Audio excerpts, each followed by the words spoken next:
giyeceğinin vakti haçan. Bizim kitaplarımızda el husus Tuhfetul Ahvazi Şerh-i Cami-i Tirmizi'de geliyor. Kadir giyeceğinin hakkında hududen 40 tane de kavl var diye. Hala bazıları deyiptirler fukahana kadir giyeceği fakat aradada değil deyiptirler.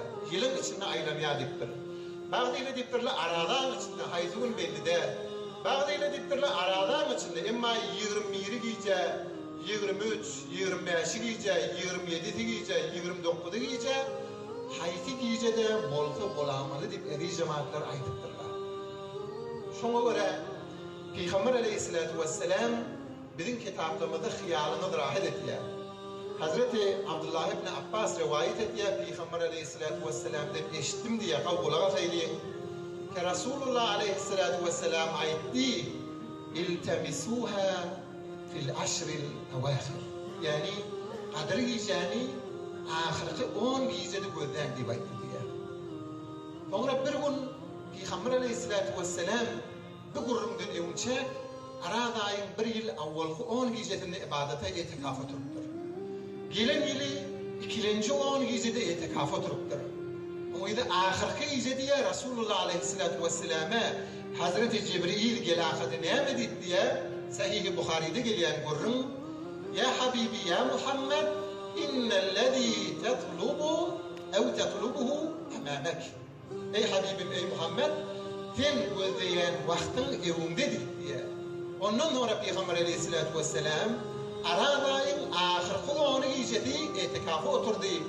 Ondan sonra hem ayetti وَالْتَمِسُوهَا فِي كُلِّ وِتْرٍ diye.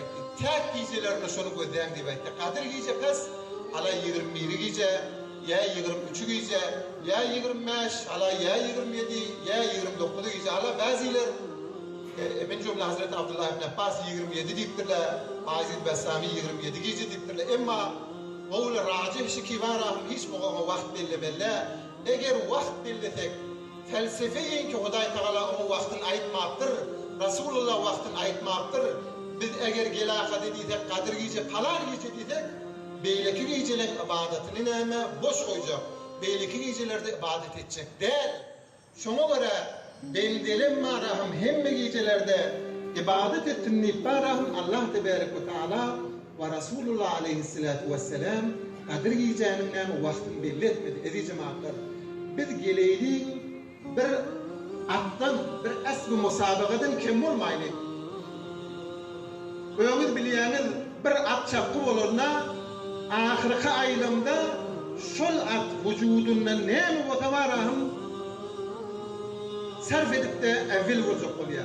Edi cemaatler, şehr-i Ramazan ayın ahirki aylamları, ahirki 10 günü biz geleyliğin ştada musabaka vereyliğin. Kur'an bir sefer okuyalım, 2 sefer okuyalım, o anı giyecek oldu bildi. Dehşe ve ahir Kur'an'ı kâne ağrım vereydik, sadaka kâne ağrım vereydik, namazı kâne ağrım vereydik. Hadi cemaatler, bir hayvanın hiç muhabbet az olmayın bu şeyle demet çekeyim.